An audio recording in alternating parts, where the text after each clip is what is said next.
सबसे पहले मैं रूबल जी को मंच पे आमंत्रित कर रहा हूं कि आइए और अपने बहुमूल्य विचार हमारे लोगों के साथ शेयर करें। रूबल परियाल जी। आज के इस कार्यक्रम के आयोजक जनाब शशि शर्मा साहब, मंच पर उपस्थित मेरे गुरु आदरणीय पुष्पेंद्र कुलश्रेष्ठ जी और कर्नल RSN सिंह साहब का जम्मू की इस पावन धरती पर हार्दिक स्वागत एवं अभिनंदन।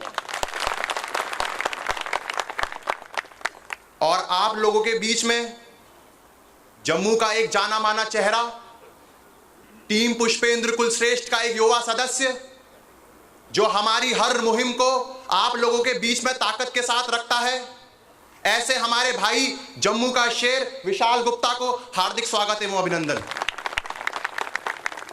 साथ में मेरे बुजुर्ग, मेरे हम उम्र और नौजवान साथियों,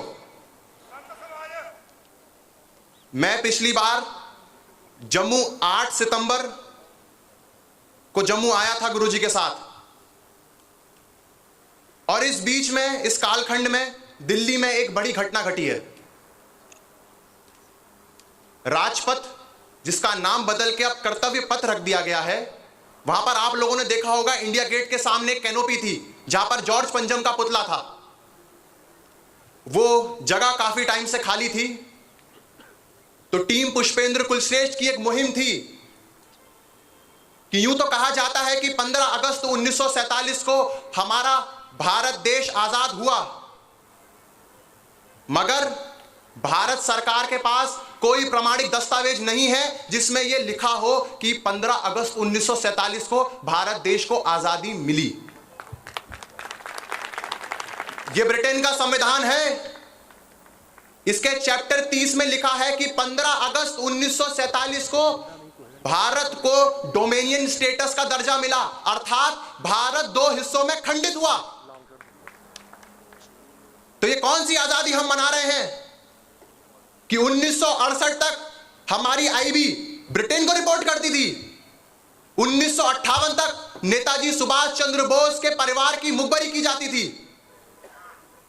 इसी बात को रखते हुए एक शख्स जो बंगाल से चला, 13 भाई बहनों में उसका 9वां नंबर था, ICS पहले क्लियर करा और एक आजाद हिंद फौज की स्थापना की। उस नेताजी सुभाष चंद्र बोस ने 21 अक्टूबर 1943 को आजाद हिंद सरकार की स्थापना करी और भारत को आजाद घोषित किया। बैंक टिकट चालू कराया, करेंसी चालू कराई, और विश्व के 11 राष्ट्रों ने, जिसमें USSR जैसा पावरफुल देश भी था, उस आजादी को मान्यता भी दी। आदरणीय गुरुजी ने इस बात को पिछले 6 वर्षों में अपने हर संबोधनों में कहा, और जब बात ना निजी स्वार्थ को लेकर हो मगर राष्ट्र के हित में हो, तो कहीं ना कहीं सत्ता पे शीर्ष पर बैठा हुआ आदमी भी आपकी बात सुन लेता है। 8 सितंबर 2022 को मूर्ति इंडिया गेट पर लग चुकी है। इस सफलता का अगर श्रेय किसी को दिया जाता है तो हमारी टीम पुष्पेंद्र कुलश्रेष्ठ के साथ साथ आप जैसे समाज के लोगों को भी दिया जाता है। इसी क्रम में हमारी एक दूसरी मुहिम थी कि यूं तो एक जघन्य अपराध हमारे देश के बच्चों के साथ हुआ। कहा जाता है कि फूल वाले चचा 14 नवंबर को पैदा हुए, तो उनके वारिस उनका जन्मदिन मनाना चाहे, उसमें कोई बुराई नहीं है, लेकिन ऐसा क्या जघन्य अपराध आज के बच्चों ने किया था कि आपने 14 नवंबर को बाल दिवस घोषित कर दिया। इसी बात को रखते हुए अगर इसकी पृष्ठभूमि में जाएंगे तो साहबजादा जोरावर सिंह और साहबजादा फतेह सिंह की कहानी आपको बतानी पड़ेगी। गुरु गोविंद सिंह जी के 4 पुत्र थे, साहबजादा जुझार सिंह, साहबजादा अजीज सिंह, साहबजादा फतेह सिंह और साहबजादा जोरावर सिंह। 2 पुत्र चमकौर के युद्ध में शहीद हो गए। साहबजादा जोरावर सिंह उम्र 9 साल साहबजादा फतेह सिंह उम्र 7 साल। सरहिंद के नवाब वजीर खान ने दोनों साहबजादों को बुलाया और दोनों को यह हुक्म किया कि वो इस्लाम मजहब कबूल कर लें। उन दोनों वीर साहबजादों ने वजीर खान की आंखों में आंखें डालकर कहा कि वाहेगुरु के अलावा किसी को नहीं मानते। इसका परिणाम यह निकला, उस आताताई आतंकी जिहादी वजीर खान ने 26 दिसंबर को उन दोनों को जिंदा दीवार में चिनवा दिया। इस दुख से उनकी दादी माता गुजरी देवी का भी निधन हो गया। 2018 में गुरुजी ने यह बात पहली बार दिल्ली में बोली थी कि अगर वीर बाल दिवस घोषित करना ही है, अगर बाल दिवस मनाना ही है, तो हम 26 दिसंबर को क्यों ना मनाएं।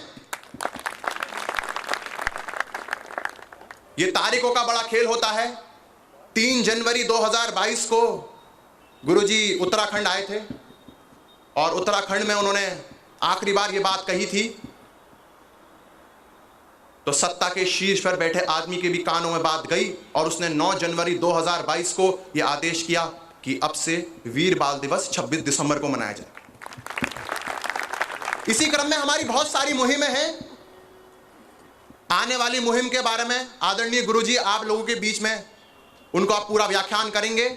फिर चाहे वो प्लेसेस ऑफ वर्शिप एक्ट हो, माइनॉरिटी कमीशन हो, वक्फ प्रॉपर्टी एक्ट हो, और इसी क्रम में कई सारी मुहिमें आप लोगों के बीच रखेंगे। जो हमारी टीम पुष्पेंद्र कुलश्रेष्ठ है, जिसमें खास तौर से कर्नल RSN सिंह साहब, मेजर जनरल GD बख्शी साहब, सुशील पंडित साहब, ललित अंबरदार साहब, प्रोफेसर पवन सिन्हा साहब, प्रोफेसर कपिल कुमार साहब, एडवोकेट विष्णु शंकर जैन साहब, एडवोकेट हरिशंकर जैन साहब, ओम यादव साहब, विशाल गुप्ता साहब और वो तमाम भर के युवा जो देश भर में बोल रहे हैं, वो ना किसी पार्टी के सदस्य हैं, ना किसी पार्टी की चौखट पे कभी वो संगठन के टिकट मांगने पर मजबूर हैं। और ये मुहिम के लिए हमें आप लोगों का समर्थन सबसे ज्यादा चाहिए। अगर सनातन मेरा धर्म है तो स्वामी विवेकानंद जी सनातन के ऋषि हैं। मैं पिछली बार 8 जुलाई को अखनूर में यह बात कह के गया था कि मैं आदरणीय पुष्पेंद्र जी को आधुनिक भारत का स्वामी विवेकानंद मानता हूं। हमने स्वामी विवेकानंद को नहीं देखा, उनके विचारों को, उनकी बातों को, उनके पुरुषार्थों से हम बिल्कुल वाकिफ हैं और आज हम उन्हीं के वंशज हैं कि इतनी ताकत के साथ हम बोल रहे हैं और इतने सामर्थ्य के साथ आप मुझे सुन भी रहे हैं। आदरणीय गुरुजी की एक बात कहकर मैं अपनी वाणी को पूर्ण विराम दूंगा कि कभी कभी सत्ता भी ये चाहती है कि समाज उन पर दबाव बनाए ताकि उनको काम करने में भी आसानी हो।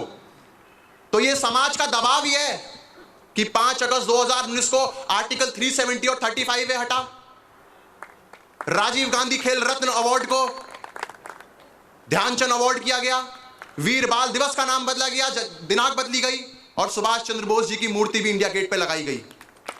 तो अपना ये दबाव आप सत्ताओं पर बनाए रहिए। याद रखिए 5 अगस्त 2019 हर साल पैदा होगा। बहुत बहुत शुक्रिया। Thank you very much.